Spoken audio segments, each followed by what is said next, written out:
Assalamualaikum warahmatullahi wabarakatuh. Perkenalkan, nama saya Intan Widyasari, NPK 136, kelas dari manajemen C.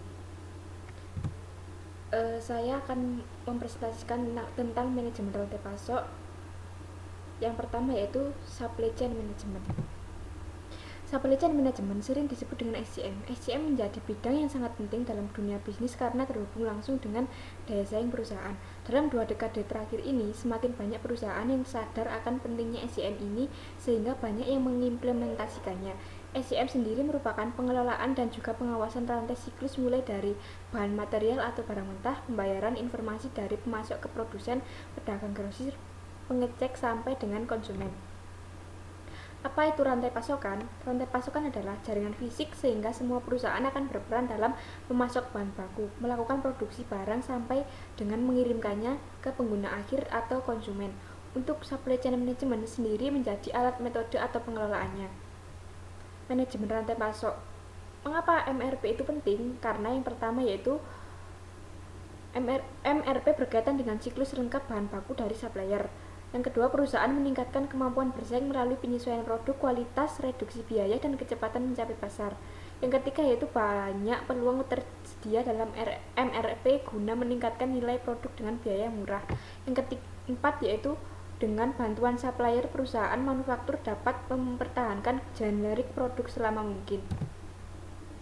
Komponen supply chain management. Yang pertama itu production. Tujuannya ialah menghasilkan apa keinginan pasar pada waktu yang tepat dengan volume produksi yang cukup. Yang kedua yaitu inventory. Apa saja level persediaan dari berbagai SKU harus ditebar dalam berbagai tahap di seluruh supply chain. Yang ketiga location, merupakan sepanjang supply chain yang akan menjadi berbagai macam fasilitas. Yang keempat transportasi, yaitu kebutuhan untuk memindahkan inventory dari satu titik ke titik yang lain di seluruh supply chain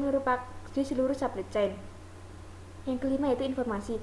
Bagian ini lebih menekankan pada pengambilan keputusan tentang kebutuhan level dalam pengumpulan data dan pembagian data. Tujuan SCM itu sendiri adalah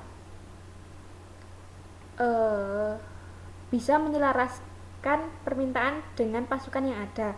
Selain itu ada beberapa hambatan atau masalah yang sering dialami saat menjalankan rantai pasokan. Agar bisa menjadi pemenang dalam rantai pasokan, penting bagi rantai pasokan untuk bisa menyediakan produk yang tidak hanya murah, namun berkualitas, bervariasi, dan juga disediakan tepat waktu. Fungsi SCM yang pertama yaitu di mana fungsi dari SCM ini adalah mengonversi bahan baku menjadi produk jadi yang bisa disampaikan ke konsumen akhir. Fungsi utama dari supply chain management ini adalah berhubungan dengan berbagai macam biaya fisik berupa biaya material, biaya penyimpanan, biaya produksi, biaya untuk transportasi, dan lain sebagainya. Yang kedua yaitu SCM sebagai mediasi pasar dan memastikan jika telah disuplai oleh supply chain. Dan fungsi selanjutnya adalah SCM sebagai mediasi pasar dan memastikan jika telah disuplai oleh supply chain.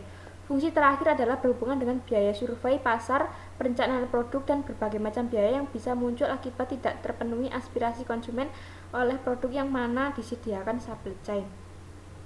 Strategi SCM. Ada beberapa proses SCM yang wajib dilalui, di mana proses yang pertama yaitu arus material.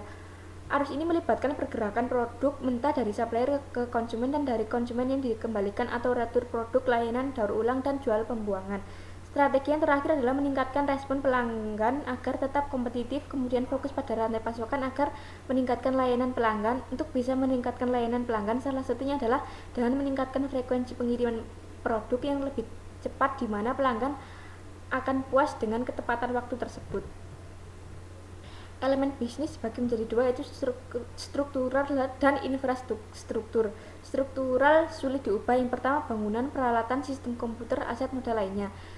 Infrastruktur relatif mudah untuk diubah. Yang pertama rakyat, kedua kebijakan, ketiga aturan keputusan, dan yang keempat struktur organisasi. Strategi supply chain yang dikembangkan yaitu mengurangi mata rantai, memesan komponen hanya apabila sudah menerima pesanan, menentukan waktu standar bagi anggota supply chain, menciutkan jumlah pemasok, mengutamakan pemasok, mengembangkan JIT manufacturing, mengembangkan e-commerce, melakukan kemitraan. Di sini kita melihat bagaimana bahkan strategi top down. Yang selanjutnya yaitu strategi fungsional. Yang pertama, menerjemahkan strategi bisnis ke dalam istilah fungsional. Yang kedua, memastikan koordinasi dengan area lain. Yang ketiga, memberikan arahan dan panduan untuk operasi dan keputusan rantai pasokan. Definisi analisis nilai, sebuah proses untuk menentukan pilihan terbaik ketika tidak ada formula yang jelas untuk melakukan, membantu mempertahankan fokus dalam mengumpulkan dan menilai data yang relevan. Analisis nilai pikiran, yang pertama itu membutuhkan definisi kriteria, yang kedua berguna jika nilai kepentingan 100%, skor ambang batas dapat ditetapkan dengan mengevaluasi situasi saat ini, dan yang terakhir membutuhkan definisi yang cermat dari nilai penilaian untuk penilaian kinerja. Materi selanjutnya itu manajemen kinerja rantai pasok. Konsepnya itu salah satu aspek fundamental dalam manajemen rantai pasok adalah manajemen kinerja dan perbaikan secara berkelanjutan. Diperlukan sistem pengukuran yang mampu mengevaluasi kinerja rantai pasokan secara holistik. Selain itu, Yuwono dan kawan-kawan menyatakan bahwa kinerja rantai pasok adalah tindakan pengukuran yang dilakukan terhadap berbagai aktivitas pada rantai nilai yang ada dalam perusahaan. Manfaat pengukuran kinerja rantai pasokan ada 4. Yang pertama itu melakukan pemantauan pengendalian, yang kedua mengkomunikasikan tujuan organisasi ke fungsi-fungsi pada supply chain, yang ketiga mengetahui di mana posisi suatu organisasi relatif terhadap pesaing, yang keempat menentukan arah perbaikan untuk menciptakan keunggulan bersaing. Model pengukuran kinerja rantai pasokan, yang pertama itu POA. Kinerja aktivitas diukur dalam berbagai dimensi, yaitu yang pertama biaya yang terlibat dalam eksekusi suatu aktivitas. Yang kedua, waktu yang diperlukan untuk mengerjakan suatu aktivitas. Yang C, kapasitas adalah ukuran beberapa banyak volume pekerjaan yang bisa dilakukan oleh suatu sistem atau bagian dari SCM pada suatu periode tertentu. Yang D, yaitu kapabilitas, adalah mengacu pada kemampuan agregat suatu supply chain untuk melakukan suatu aktivitas. Yang E, produktivitas, sejauh mana sumber daya supply chain digunakan secara efektif dalam menginput dan menjadi output. Utilisasi, yaitu mengukur tingkat pemakaian sumber daya dalam kegiatan supply chain. Yang G, yaitu outcome atau merupakan hasil dari suatu proses atau aktivitas. Formula kinerja rantai pasok. Yang pertama, salah satu ukuran paling umum digunakan dalam semua manajemen operasi adalah perputaran persediaan, seperti kita lihat rumusnya. Dan yang kedua yaitu dalam situasi di mana persediaan didistribusi dominan, minggu pasokan lebih disukai, dan mengukur beberapa minggu persediaan dalam sistem pada waktu tertentu. Dan di bawahnya yaitu rumusnya. Cara mengurangi material yang menumpuk di gudang. Yang pertama itu lead time atau lama. Yang kedua, ketidaklancaran proses produksi, ada barang tengah jadi work in process. Selanjutnya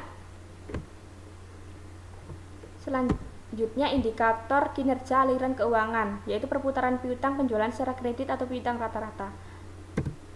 Terima kasih. Apabila ada salah kata atau salah ucapan, mohon maaf. Wassalamualaikum warahmatullahi wabarakatuh.